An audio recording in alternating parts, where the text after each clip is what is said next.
We are live from the Edison Hotel. Times Square Chronicles presents. I'm Susanna Bowling, and I am so excited about this week's podcast. It is Women Entrepreneurs Empowering Women, and I have four of the most exciting women in New York right now. We have Shawnee Gross. She is a fashion designer and an artist who you can see on newscasters, celebrities, and fashionistas all over New York City. Yeah. She just had a fashion show that was called Saltburn Midsummer Night's Dream that was spectacular. Next to her is the amazing Dee Rivera, who started Times Square Fashion Week, Hampton Fashion Week, and she also has clients that are wellness. She has one client that I'm amazed with. They did 5G spray and 5G clothing. If you don't know, this is something that you need to get. We have next to me Daniela Reginato. She's married to Peter Reginato, the artist, but she is in her own right a model, a fashion designer. Where's your purse? This is one of hers. The shoes. She creates artwork. And next to her is the amazing Jane Alyssa.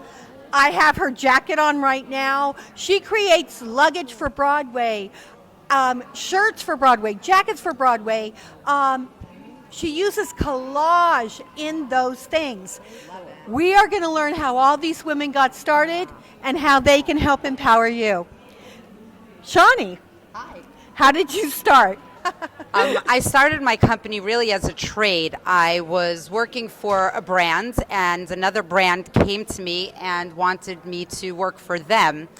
And I sat in a very large conference room when I was very young, and I suggested to them that if they were to start and finance my own label, then I would come work for them. And 24 hours later, they called me and they said, it's a deal, and here we are, many years later. One of the things I love most about your fashion is that in some of your fashion you include shapewear. So no matter who's wearing your clothing, they look amazing. Exactly. So women always want to look good, they want to feel good, and those are some of the tailoring tricks that we use to help a woman look her best. But you managed to do that. Name some of the people that you clothe and make look amazing. Well, we work with many people. Some we can talk about and some we can't. But I do work with a lot of celebrities that you do see on TV, women in media. We work a lot with movies. We dress characters for different TV shows and movies. And a lot of people that you would notice we dress.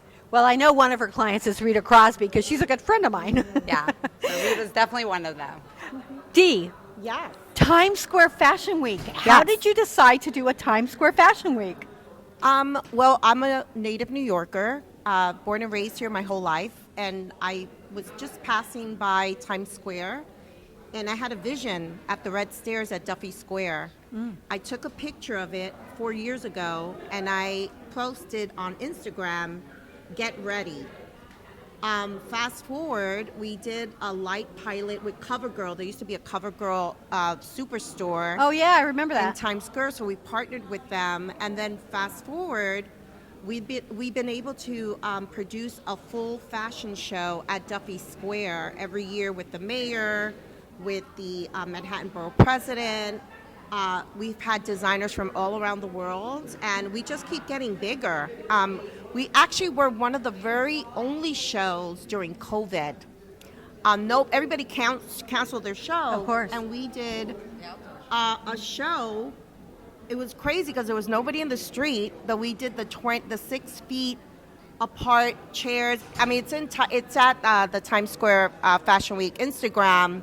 But that was, to me, momentous. Like, I was just like, wow, we were able to do this without anybody getting COVID. Everybody was masked. I mean, it was really strict at the time. But we were able to do that, and I can honestly say that was one of my proudest moments. And how did you start in the business?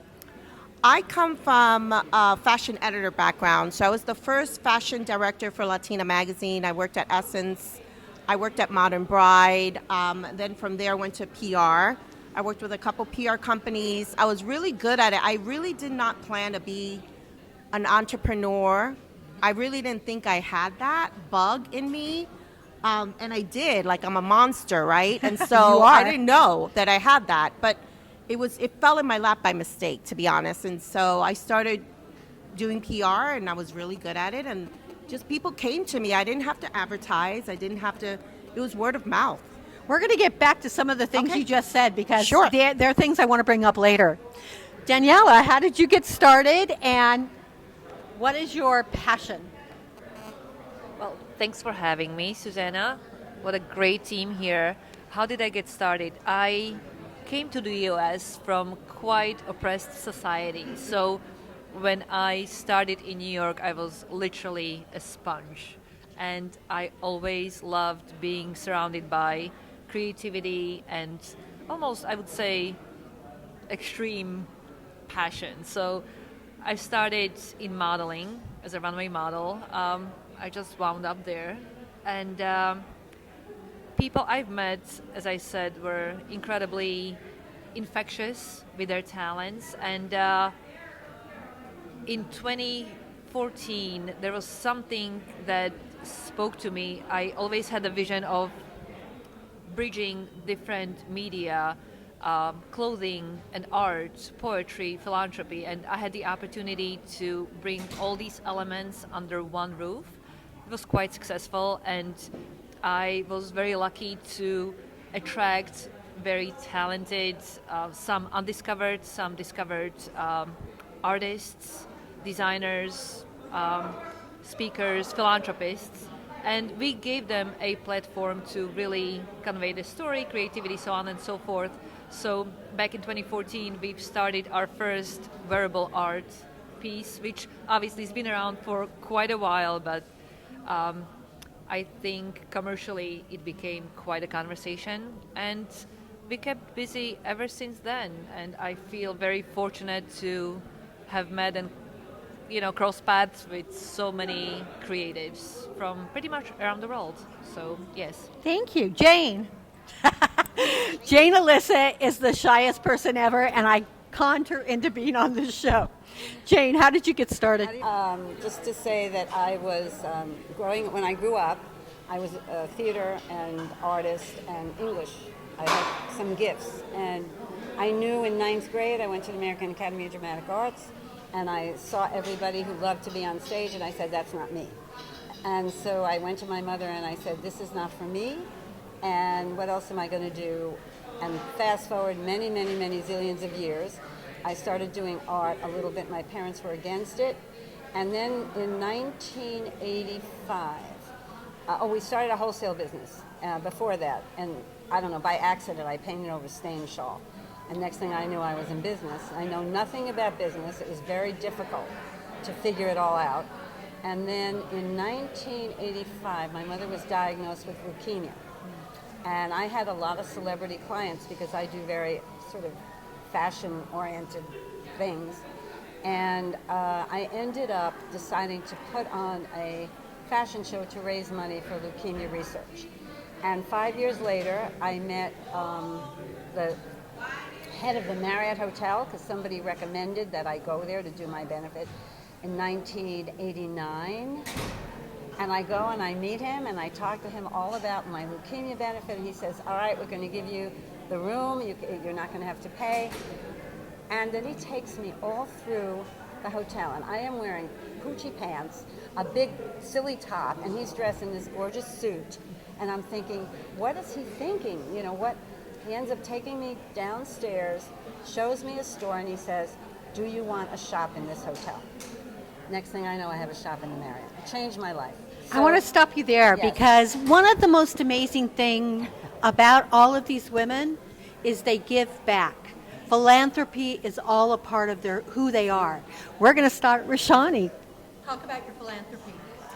So some of the things that our company works on is because we work so much in television, there are so many anchor women that are just getting started on TV, and they're on TV every day, but they don't yet have the salaries that they're able to afford wardrobes. So we do offer anyone new starting out in television, that they, can come to us, and we lend them dresses and we lend them things that help them go on air. And then they get all kinds of unsolicited advice from me too. So that's one of the things that we do.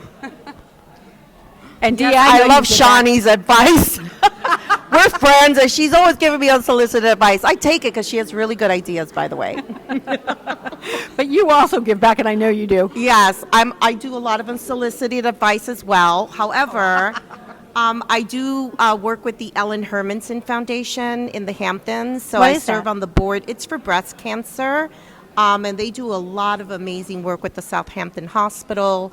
I love pets. I work with the globalstrays.org. We're actually doing a national pet day with pet owners and pet influencers in New York City, April 13th.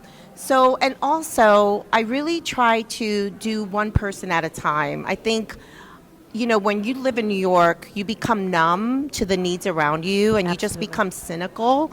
And so you really have to practice presence and like what's around you, and try to meet needs if you can, if you're able to.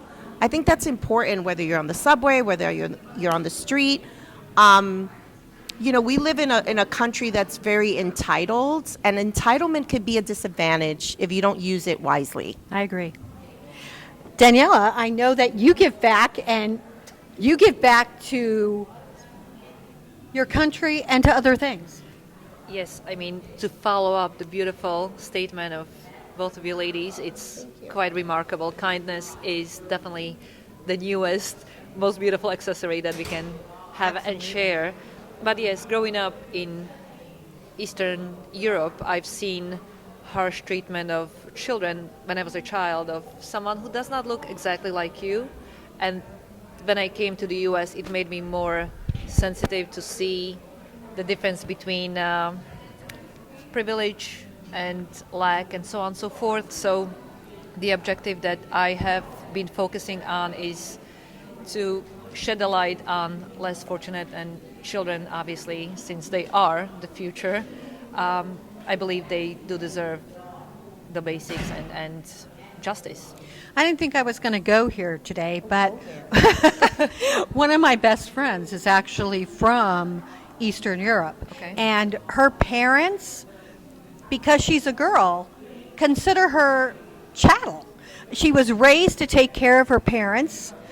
Literally, they locked her in a room at 30 because she wasn't going to follow their rules. And they had brought her to America. I mean, so this still goes on. That's quite extreme, and I cannot speak on It's that. crazy. That's abuse. Yeah, in it is anybody's abuse. standards, but I'm sort of more focused. I've been working with the U.S. Department of State and the United Nations for quite some time, and these conversations can be so deep and so lengthy, but the objective is really to shed a light that there is so much injustice, and children are, it's a little heartbreaking to really go into the details, but just basics as education and safety and proper nutrition would be. Well, I just think it's important that we each have our own charity, that we don't all have to belong to the same charity, but if everybody has a charity and gives back, we're giving to the world, and we're creating that cycle of giving. Yes, it's definitely a mindset. Okay, so COVID. In New York City, we were living our nightmare, at least I was. And I'm a very social person, and I always needed the outside stimulation. And the scariest thing for me was to take the trip inward. So I think my mental support system kind of diminished quite a bit. However, I think it was very strengthening for me. And then I had to face my demons, my fears. I survived. And then for me, what I took out of this whole challenging situation was there was sort of elimination of what's important and what is less important. And I grew much closer to my husband. Him being an artist, he really thinks outside of the box, and me coming from quite structured background, I was able to sort of let go of these past, I would say, inhibitions and way of thinking and get more into creative ways. So for us, beautiful art was created. We actually reached out to more people, and I feel ultimately that art was very healing for so many, especially colors and color therapy. I've seen my close friends were becoming obsessed with things he was creating, I was creating, and we are still keeping in touch, and my friends are still enriching their collections, and so it's benefiting both parties. I don't think COVID was not that bad. I actually liked COVID because, no, I'm not kidding, I did. But not the disease, but the fact that we had to go back and look at our lives. I think they were getting out of control. I think that we were becoming desensitized. I think that we were becoming very me orientated, and this made you go, others. Yeah. And you started to respect them. I know that, Dee, you brought back Times Square Fashion Week during that time, but Yeah. what else did you do during COVID? So, when COVID happened, I'm one of those people that don't panic. I'm really one of those people. I take a step back and I think, okay, like I try to think solution. I don't know where, it's like I'm like a Navy SEAL. Like my dad is military, and so I was always trained not to panic. And so I didn't panic. However, I thought, okay, now what am I going to do with my business? Because we were doing digital marketing before it became a big thing, and I just went straight for that. I started doing a lot of Zoom events. I started and then it became a thing, right? But we started thinking outside the box. Like, how can I serve my clients? How can I serve my friends? I had a birthday party on Zoom with all my friends. Oh, fun. I did a Christmas party on Zoom. I just used Zoom. There was no tomorrow. I used Facebook Live a lot. And also, I think what COVID did was obviously it made people take a step back and reevaluate their lives, their businesses, their relationships. Yeah. God bless you, your marriage survived. Some marriages didn't, because it brought everything to the surface. So you either thrived, you either survived, or you just, it was just too much, because it really brought out everything to the surface. And I'm just grateful that I was able to have really great friends and family that stood around me. I prayed a lot. Same. Because I lost a lot of family members. And I didn't mean like COVID. Hooray, oh, no. What I'm saying is that I'm very grateful, because I think it just put a reset in life for many people. Shawnee, COVID. What was that like for you? That's like a loaded question. I'm not really sure you want to ask that question No, because to me. I know a little bit about this. Yeah, so COVID for me was definitely a very, very stressful time. I should have come over to your house, because in my house it didn't look anything like any of your houses. I was tired. I needed sleep. Let's see, within the first 2 weeks of COVID hitting, I got phone calls from every one of the department stores and stores that we work with, not only canceling their orders for the coming weeks, but literally canceling business for the coming year. So for me, that was really scary. I had merchandise on airplanes coming into this country. I had a warehouse in New Jersey filled with our merchandise. I had a showroom in Midtown Manhattan, which was not a cheap showroom. And I had a bunch of employees that, now what do we do? So COVID was a very, very challenging time. In that respect, it was sad for me. We had to let go of a lot of people. But it did, on the flip side, I guess it was the longest vacation of my life. So on the flip side, that part was good, and I got to do many things that, I didn't get to do, because I had a very packed schedule, for many years, that all of a sudden I realized I'm a good cook and I'm a good eater. I realized that. I also painted a lot, and that was, for me, that was my therapy during COVID. And, now everyone's appreciating the art, but it really came from a very tough time. And you made it sparkle. Yeah, my art has Swarovski crystals in it, so everything sparkles. Yeah. And I think part of the sparkle was because for me it was a dark time, and that was a little bit of a way. That was like my escapism. So, Hey. yeah. I needed if everything believe else life wasn't should sparkling. sparkle, so yeah. Exactly. If everything wasn't sparkling, my art was going to sparkle. Yes. I want to make sure before we run out of time that we talk about advice would you give to women to empower them to become their own selves and their own entrepreneurs? I guess the first advice I would say is, follow your dreams and don't listen to the naysayers, because you're going to hit a lot of those people who maybe don't believe in your dreams, but it doesn't matter because they're your dreams, not their dreams. Absolutely. So that would be the first thing I would say. The second thing is that, especially when you have your own business, there are a lot of highs and lows and, good times and tough times, and to really maybe not take the, not take the big times and let that go to your head. The high times, don't let that go to your head, and don't let the tough times go to your heart, and just follow your dreams. I love that. Amen, sister. I have three. One is I wrote a book called Knocking Down Walls and Heels. You can find it on Amazon. My kind of book. Yes. Not but mine. one of the advice that I gave, and we have a T-shirt, is do not shrink to fit. So, do not allow yourself to shrink because you want approval. Do not allow yourself to shrink because you don't want to cause any issues or problems. Not everybody's going to like you, and that's okay, and you got to be okay with that. You don't need to have, even if it's 4 people that are your best friends and your core people, which is my second point, surround yourself with people who support you, who are reciprocal in supporting, that it's a give and take. It's not like take. I call those people chupacabras, which are like they suck the life out of you, but they don't give anything back. You do not want those people around you. I also want to say that,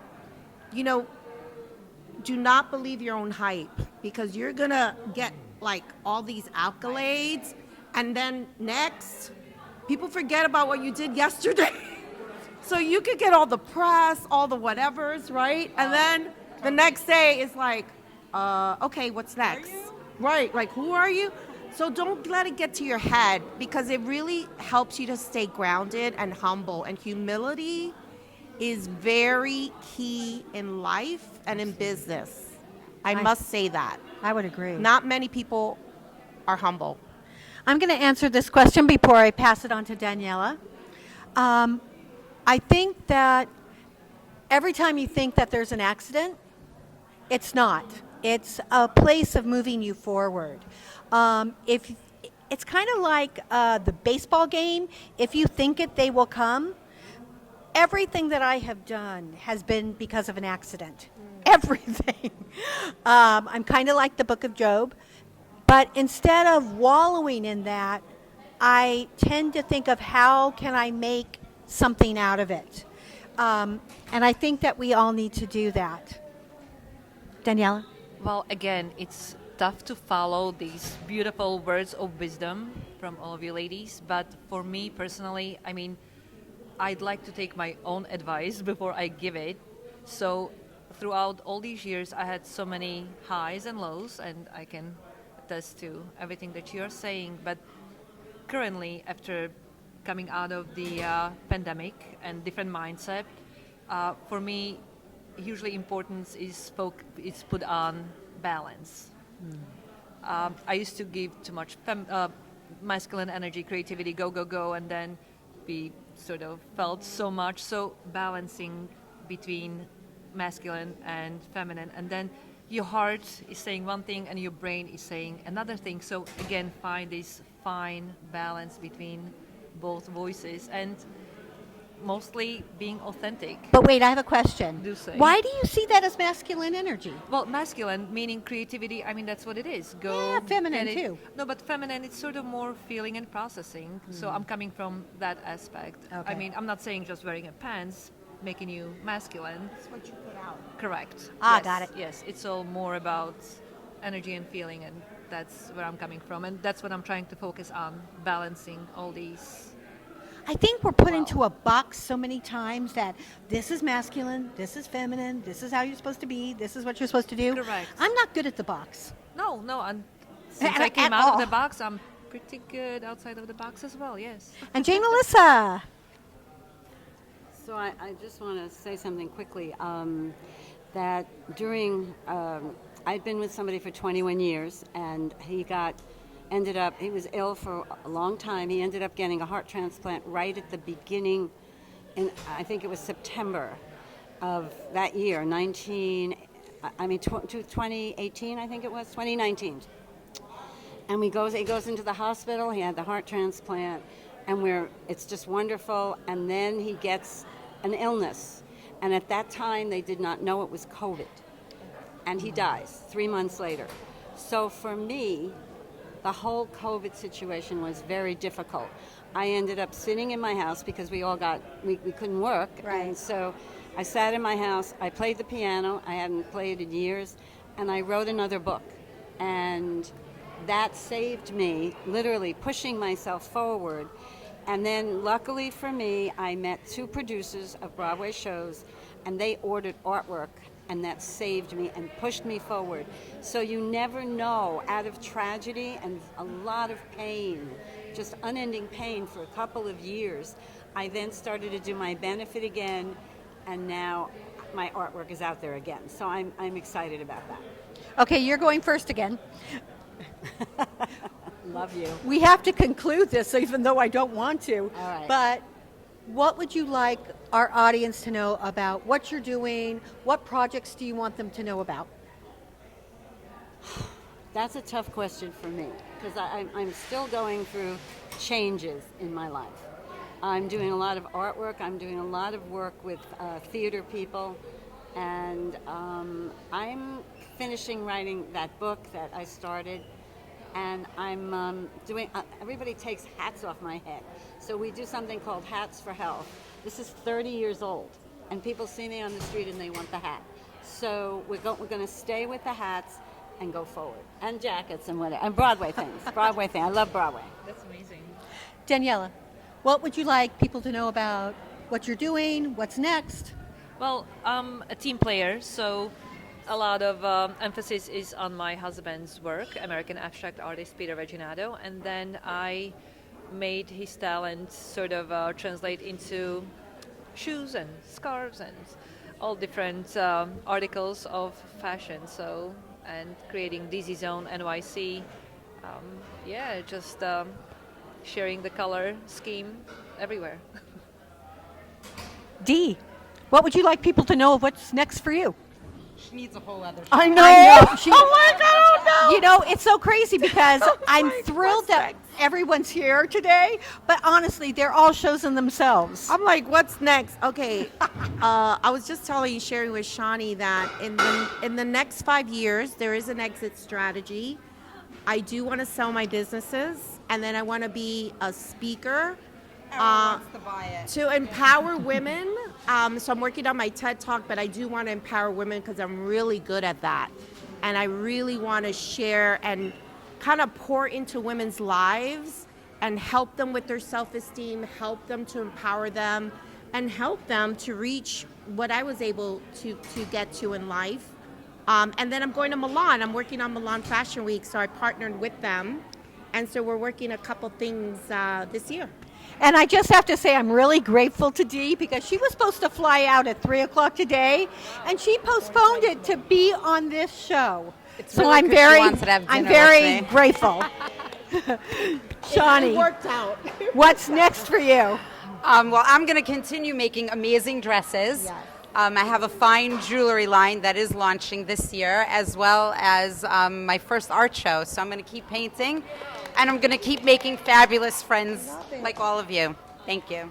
I am so grateful that we were live at the Edison Times Square Chronicles Presents. I want to thank Magda Katz for videoing this and always being on my side. If you're going to be a woman that's an entrepreneur, you need people on your side. I would like to thank Ramel Gopez, who made Edison Hotel possible. I'm very blessed with the people that are in my life, as you can tell. I look forward to having you in our next show. Thank you, Errol. Thank you, Roger. Thank you, Quinn. Thank you, Eileen. Thank you, Elizabeth. Thank you all, and we look forward to you next at Live from the Edison Hotel, Times Square Chronicles presents.